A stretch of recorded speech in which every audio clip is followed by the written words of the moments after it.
Hello everyone, again I welcome you to my new video. और thumbnail देख के आप लोग आए होंगे क्योंकि जो आज मैं टॉपिक कवर करने जा रहा हूँ वो टॉपिक जो है आप लोगों के बहुत दिल के करीब है।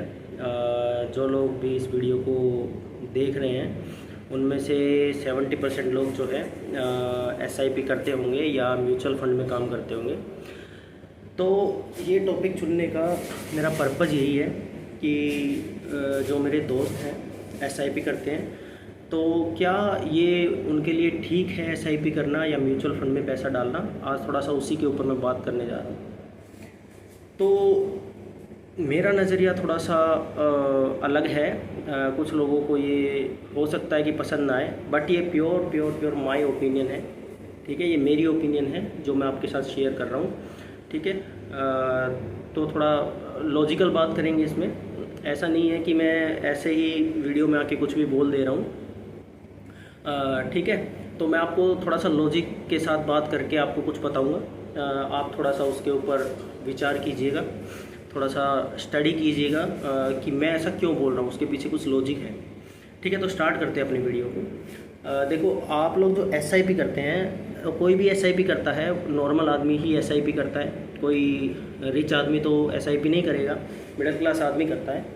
तो जब वो SIP करता है तो उसका लॉजिक क्या है SIP करने का, थोड़ा सा पहले उसको जान लेते हैं। SIP या म्यूचुअल फंड में पैसा डालने का उस आदमी का पर्पज़ ये होता है कि उसे जो है कंपाउंडिंग रिटर्न्स मिलेंगे और वो धीरे धीरे अपना पैसा डालता जाएगा और 15-20 साल के लिए, 5 साल 10 साल के लिए वो पैसा डालेगा और कंपाउंडिंग उसकी ग्रोथ हो जाएगी। बस यही लॉजिक होता है।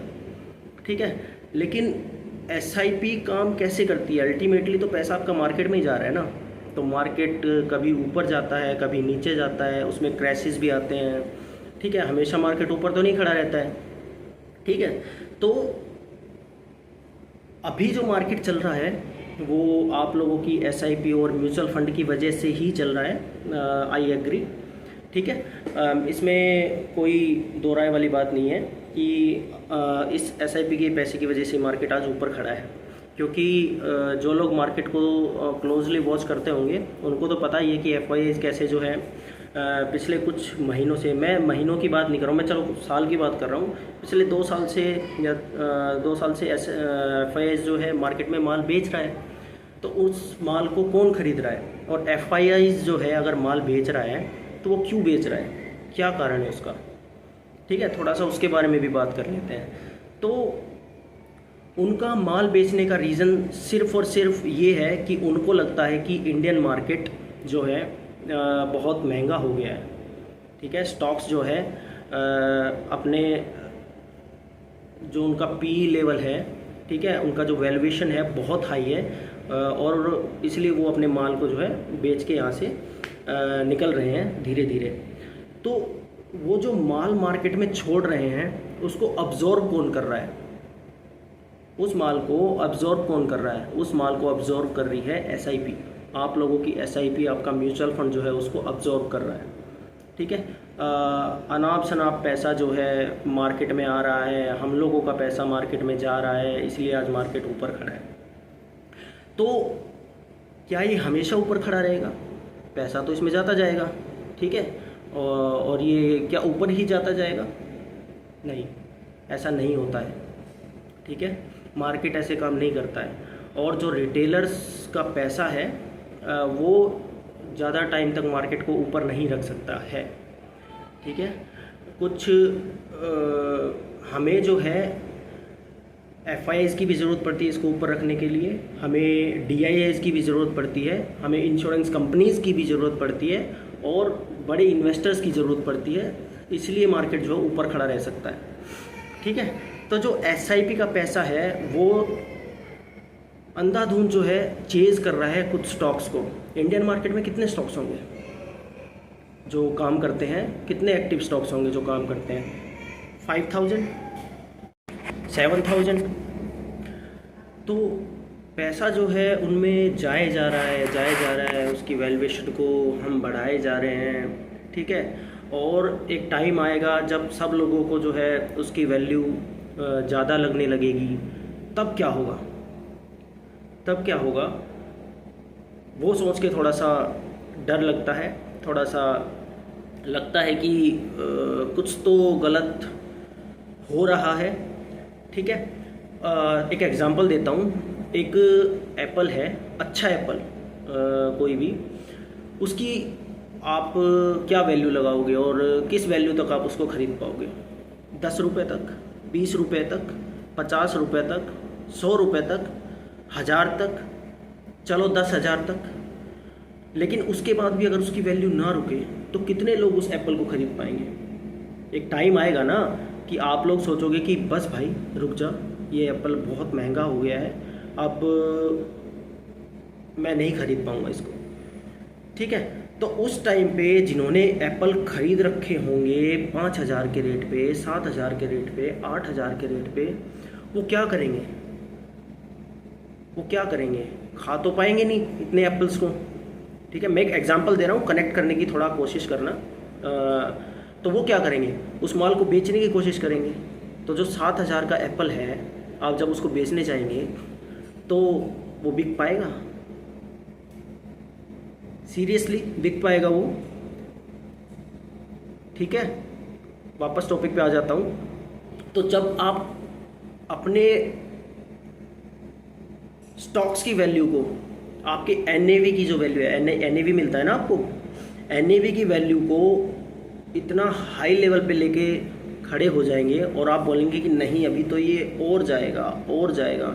तो उस एप्पल वाले जो एग्जांपल है उससे कनेक्ट करना कि और कितना, 20,000, 50,000। ठीक है, तो उस टाइम पे मार्केट में क्या होता है? उस टाइम पे मार्केट में लगते हैं नीचे के सर्किट। ठीक है, नीचे के सर्किट का मतलब जिन दोस्तों को नहीं पता है मैं बता देता हूँ। नीचे का सर्किट का मतलब है कि आप माल बेच नहीं पाओगे। ठीक है, आप माल नहीं बेच पाओगे। सर्किट का मतलब है कि सब लोगों ने ऑर्डर लगा दिया है कि मुझे बेचना है, मुझे बेचना है, लेकिन मार्केट कह रहा है कि भाई कोई बायर ही नहीं है, तो तू कैसे बेचेगा? कैसे बेचेगा माल को? FIs तो पहले निकल गए हैं। ठीक है, अब बच गए हैं हम लोग रिटेलर, सबको माल बेचना है, तो कौन खरीदेगा उस माल को? तो उस एप्पल की वैल्यू जो 10,000 पहुंचा दी थी हमने, वो गिरते गिरते गिरते गिरते गिरते गिरते उसी लेवल पे आ जाएगी जहां से उसने शुरुआत की थी। ठीक है, तो जिसने 5,000 7,000 के लेवल से ख़रीदा था, तो क्या वो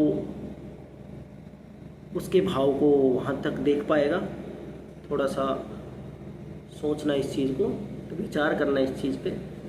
ठीक है, मैं इसीलिए मैं बोल रहा हूँ कि उस माल को अब्जॉर्ब करने के लिए कोई होना चाहिए मार्केट में। और FIs को और बड़े इन्वेस्टर को जो है हम सबसे ज़्यादा समझदार समझते हैं इस मार्केट में। उनको जो है वैल्यूज़ का पता होता है, इंडेक्स की वैल्यू का पता होता है, स्टॉक्स की वैल्यू का पता होता है, हर चीज़ की वैल्यू का उनको पता होता है। तो वो उसके अकॉर्डिंग ही काम करते हैं। और उनके पास हमारी तरह से लाखों में माल नहीं होता है। ठीक है, हमारे पास जो है लाखों में माल होगा, उनके पास करोड़ों अरबों रुपए का माल होता है जो वो एक साथ बेच भी नहीं पाते हैं। इसीलिए FIs धीरे धीरे धीरे धीरे सेलिंग कर रहे हैं। उनके पास इतना माल पड़ा होता है कि वो एक साथ नहीं बेच सकते हैं। और सिर्फ इंडिया ही नहीं, वो इंडिया जैसी एमर्जिंग मार्केट में बहुत पैसा डाले रखते हैं। उनका पैसा चाइना में मिलेगा एमर्जिंग मार्केट में, ठीक है, जापान में मिलेगा, हमारे मार्केट में मिलेगा, दुनिया की जो भी स्टॉक एक्सचेंजेस हैं सब में उनका पैसा मिलेगा FIs का। तो इंडिया जो है सबसे ज़्यादा आउट परफॉर्म कर रहा है पिछले 5 सालों में। सबसे ज़्यादा अगर किसी ने आउट परफॉर्म किया है तो वो हमारे इंडियन मार्केट ने ही किया है, just because of our SIP। ठीक है, just because of our SIP। तो इस SIP के लॉजिक को ऐसा नहीं है। हाँ, एक चीज़ और बोल देता हूँ कि मेरी इस वीडियो को देखने के बाद अगर एक आदमी भी ये सोचे कि हाँ बात में तो दम है, तो ऐसा नहीं है कि आज ही उसको जाके माल बेच देना है। नहीं, ऐसा नहीं करना है कि वो अपनी SIP को जो है तुरंत बोले कि नहीं नहीं बस हो गया है, मैंने तो जो कमा लिया वो हो गया। नहीं, ऐसा भी नहीं करना है। ठीक है, एसआईपी को चलने दो। ठीक है, जब आपको इंडिकेशन आने लगे, ठीक है, मेरे साथ आप जुड़े रहोगे तो मैं आपको बताने की ज़रूर कोशिश करूँगा कि मार्केट में क्या चल रहा है। तो जैसे ही मार्केट बहुत स्मार्ट चीज़ है। ठीक है, सबसे पहले मार्केट आप लोगों को इंडिकेट करने की कोशिश करता है कि मैं आगे क्या करने जा रहा हूँ।